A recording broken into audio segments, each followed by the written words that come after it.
Alrighty then, day 3, let's go. Are we just gonna have 1 cat, 2 cats, 3 cats? Stay tuned while we find out in 5 seconds. That's a long screen. Alright, what we got? I also have a quest I need to do later. Well, let's see. So now we need to provide companies for our cat. I'm just gonna be clicking randomly just to kind of see where it takes us. Okay, so this is an absolute no, not the vase. Got it.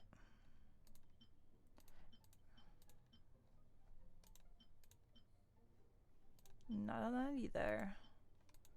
Looks like this cat just straight up wants all of these. Okay, well, it's like, there we go. Done. Play with the cat after feeding it. Alright, let's do that. And like always, just using the meat because we got a bunch of it. You're not sure what happened, but a small cloudy smoke of fur appeared. Something like that. Let's play. Alright, to the head. Nope, no heads. To the chest.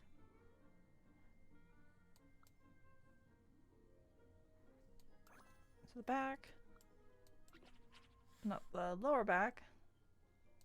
It's a very moody kitty.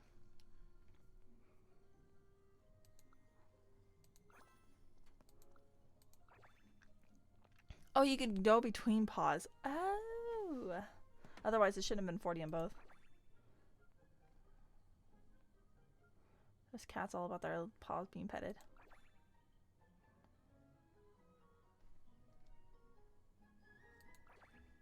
Okay, so now we're on the back. So literally just the paws. Okay, we reached cherished.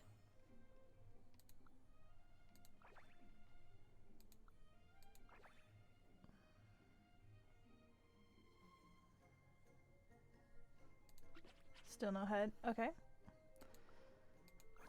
So pretty much don't pet the head ever.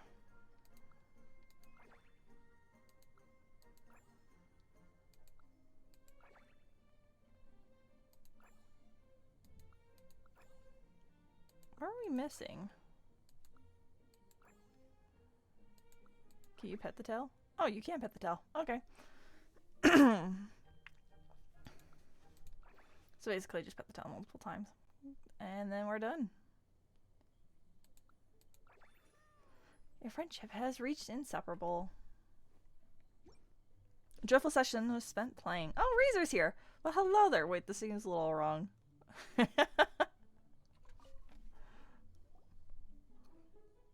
Doesn't he live with wolves? Meow. It's you. Me, I'm talking. Talking. Razor, are you talking to Dustball? Meow. Meow, meow. Seems like Dustball is trying to say that's right. Familiar scent, looking for friends. It is good. Happy. Meow, meow. Friends followed the scent. You came too, happy. On your body, the smell of winter and rain. Very familiar. Scent of cats. Also familiar. Paimon, very sweet scent. Smell good. Sweet? Could that be the flavor of the pancakes Valerina gave us? Did Paimon eat that many? I gave you half my portion, remember? Really? Paimon didn't even notice.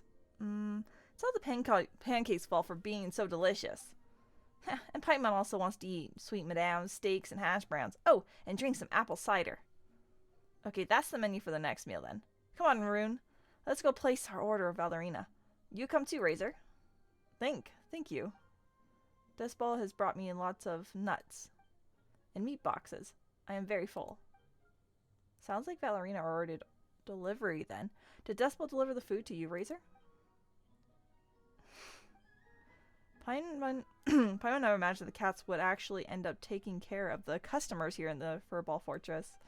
Looks like you really are the cat's meow. Razor? What the heck does that mean? How much Razor say if you talk to him again? See, Lupical, I am happy. Feels like you already know each other well. Or know each other. It sleeps outside city wall. Takes me there. Very comfy. Has many friends. Many outside city starving. Inside the city, there's food. Me hunting, there's food. Also, you already made friends with Dustball outside the city. Sounds like you do have quite a few friends out there. Then, they deliver the food out to their friends outside? Why don't those little guys come inside the city? Sure, the walls might be a little high, but they're sheltered from the wind and rain, and plenty to eat. They like butterflies flying high. They don't like places without wind. Dustball different, like people more. He wants to give food to friends. His friends like human food. They like human food, but don't they want to live in the city? Those are some pretty fickle cats. Oh, but don't want to live in the city. He wants to bring friends inside. Use food, bring them out inside. Convince cats to come inside with food. And if we bring those cats over here from outside, will the Furball Fortress be able to handle it? In this place, we're really filled to the brim with all the kinds of cats. Valerina would be really happy, but the funds might... Cats good, food good, hungry bad. I will help. Anyway, we should make sure that the cats are fed first. Yeah, no matter what, we should take care of delivering the food before anything else. If only we can convince them to come live in the city. And we need to help explain things to Valerina. Oh, that's right. After all, the costs of running this Furball Fortress are all coming right out of her pocket. Razor, how are the cats outside the city doing right now? Past few days brought food to friends. Now they are not hungry. Oh, that's a relief. Now we don't have to worry about all the cats suffering from hunger pangs while we speak. We can go discuss this with Valerina. Valerina. I don't know why I keep saying it weird every single time. Thank you, Lupical. When with you, no need to worry. So how do we talk to them on each of these days? Hey, you two. You're doing such a great job managing this place. I never imagined you'd be so good at this, too. As long as you're enjoying yourself, Amber. That's right. Valeriana also orders food for a good hunter. So, Amber, you can stay here and play when you're on vacation. Oh, speaking of work, have you finished all your recent missions, Amber? When you were discussing Bunny about the weather, was it because you have to go out on a gliding patrol soon? Relax, no need to worry. I won't be going on patrol today. I was just asking Bunny about the weather to make conversation. That's all. I'm here today for 2 reasons. First, to satisfy my own curiosity, and second, to help a friend. I have a friend who's very skilled at making handicrafts, and used to make all kinds of cat toys for kitties and doggies. Many of our furnishings at the Cat's Tail were made by her.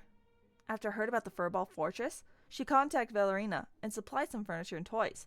The very same ones you see here, in fact. What I didn't imagine was that Valerina couldn't bear to accept donations and insisted on paying her. Now that the fortress is a few days into its trial opening, my friend wants to understand whether or not the cats like her toys. But she doesn't really have time, and she doesn't understand cats very well either. So I'm here to conduct on the spot inspection, and the results are in. Full marks. If even the person making cat toys can't communicate with them, how'd you manage it, Amber? You practice with Bear and Bunny? I don't know either. Maybe you're right, Rune. Those do both sound like good reasons, but maybe there's another, and that's my duty as an outrider. I should have said outsider, and then I was reading at the same time, which is why it came such a weird sentence. Outriders are different from scouts, who need to both quickly obtain intelligence on the enemy, but also strike first. Outriders need to go do their best to stay out of sight and use every means at their disposal to gather intel. Sometimes the chirping of birds, the bouncing of squirrels, and the grunting of boars can tell me what I need to know about the monsters. If I'm lucky, animals that are familiar with me will come up and warn me of monsters on their own, on their own accord when they see me in areas I often patrol. Whether they do it by chirping, bouncing, or grunting, they all mean pretty much the same thing. Ooh, scary. There's bad guys over there. Compared to those sensitive wild animals, the cats outside are really easy to communicate with them. Sorry. I know, they're really easy to communicate with. Never mind those super well-behaved little kitties in the Furball Fortress. But Paimon never imagined that Outriders would have to master skills like those. If it was Paimon, she'd probably get dizzy just trying to listen for a little while. Oh, it's not some essential skill. It's just something I picked up on my experiences. For an Outrider, the most important skill to master is using a wind glider. On that note, Rune, your wind glider skills haven't gotten rusty in your long absence from Mondstadt, have they? Dude, no. Would you like to test me personally, Instructor Amber? Now that's the spirit. That's what I like to see. The next time we meet, I'll be sure to give you a real test. If your skills really are even sharper than before, then I'll personally make you some sticky honey roast. Yay, Amber sticky honey roast. Let's find a time to practice a bit more, Rune. We gotta make sure you can back up your boasts, or you could back your boasts up. What do you have to say, Mona? Oh, also before I read any more, I'm gonna take a drink of water here because my throat's starting to feel a little dry.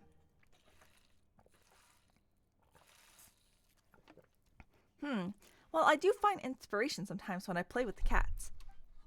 But as I do, I find my motivation to write waning. On the other hand, you're always raring to go every time I see you.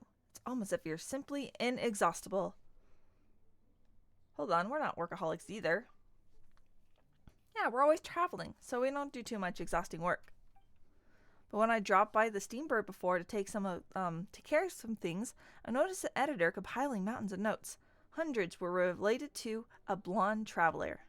Destroying the puffer fruit, floating here and there, defeating monsters and bandits up and down the land, escorting masterless cargo through dangerous areas, and even 7 days taking care of commissions for ordinary citizens, sometimes completing dangerous bounties. Your weekly workload is practically 14 to 17 times that of some elite adventurers. Some people even ask for star readings to predict when you'll arrive, just so they can hire you. So are we actually that hardworking and popular? If you can apply that same industriousness to help me write articles, I would provide a detailed summary and the underlying theoretical basis, and you would just help me put it on paper. We could probably publish hundreds of papers in a year. No, we'd be able to publish a slew of books with tons of time to spare. Great, and what would my cut be? I'm not sure you would get paid all that much for your writing anyway. Would there be enough left if we split the receipts? We'd split it down the middle regardless of the amount, of course. With my brains and your tireless toil, it would be a completely fair arrangement. The more we write, the more we'll sell, and the greater the readership. And the income will naturally grow substantially. Oh, I prepared a whole bunch of these. So many that I've run out of material, even if I produced at an ideal pace for several years. I'll wager that plenty of those articles will end up being cited and utilized by the academic community. Oh, those licensing fees will be glorious. Anyway, if you're willing, then we can discuss the details once I finish preparations. Who knows, perhaps we'll become an ace astrology arrangement with the highest proportion of thesis contributions. I read that wrong. Alright, what do you have to say, Rosario? Not playing with the cats? Or do you have a takeout order for me to take care of? Which cat do you like the most? I'm most curious too. Have you ever found a cat you'd like to get close to, or want to take care of? That's rather sudden, but I suppose it's natural for people to be curious about things like that. I would say no. Wow, that was quick. I knew it.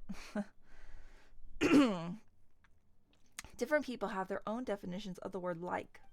To me right now, there's no living being or object I would think of in those terms. That said, it's about the same for things I dislike. My willingness to care for those cats, to spend my time on them, is because it's my job. Or should I say that it's a problem before me that requires little effort on my part to solve. So why not? If nothing else, this job's presented me with some pleasant surprises. I'd consider that good enough.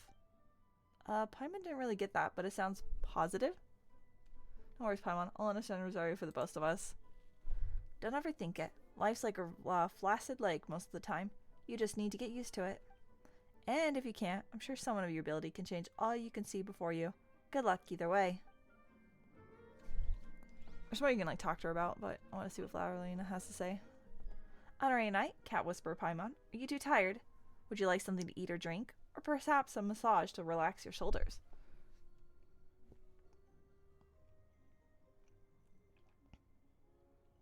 What happens if we say this? Never mind that for now, let's talk business. That's right, I can't have been cheap setting up this furball fortress. Even Paimon knows that. If there's a problem with the finances, don't hesitate to let us know, and we'll figure something out. Oh, so that's what you were concerned about. Well, we have nothing to worry about as far as Mora is concerned. My parents are both merchants. Not super rich, but they do support me with operational funds each month. So running the fortress, should be fortress, right? is no big deal at all. I might look like a stiff breeze could blow me away, but I was the riddle solver in my adventuring team back when I was at the Adventurers Guild. Quite often, my entire team relied on my intelligence to overcome the strange mechanisms in the ruins and get us to the treasure. That's to say, I didn't come cheap if anyone wanted to hire me as a freelance adventurer. I used to take on quite a bit of work, too. Sometimes I'd even complete over 10 missions in a month. In fact, the more I earned on my own has surpassed the operational funds my parents provided me with. At this point, I have enough to handle my daily expenses for a lifetime, and then some. I don't really have any hobbies, and now the money that was just sitting in my savings is being used to help cats today and tomorrow. It might help more animals still. That works out just as it should, don't you think? Wow, you're certainly wealthy beyond Paimon's expectations. Hang on, what do you mean the works that out just as it should? How should I put this? I've been part of many adventuring teams in my time, and I've dealt with all sorts of animal-loving people and pets. I've also met some compassionate souls, asking others, and even honoring Knights of Favonius or the Church to adopt stray animals. This, while they themselves don't have any money beyond that needed to support themselves. Some good souls with the means, or other hand, donate enough mora to take care of 1 or 2 stray cats. They're good role models. I mean, it's good to have sympathy, but I don't really like asking others to do things that they, well, aren't even responsible for in the first place. You know, just because of their own feelings. That's why solving this problem is a job for everyone, or is a job for someone who's both willing and rich, like me. I'll pay and I'll do my part. Of course, I'll stop bothering you too, and Miss Rosario once I've learned how to get along with cats. You know what, Valerina? That's actually kind of cool. Paimon didn't know that you had this side to you. The stray cats are real lucky to have met someone like you. Paimon sure hopes that the Furball Fortress will help more cats in the future. Commendable spirit. Ha! Such wonderful praise from the honorary knight and cat whisperer Paimon, and now I'm getting really pumped up again. I'll keep working at it. I will learn how to communicate with cats and manage the Furrdyssey as best I can. Well, there we go. Day 3. And I'll try talking to the characters again on the next day, so we can get more scoop. And there we go. Got our rewards as well. Beautiful. Until next time.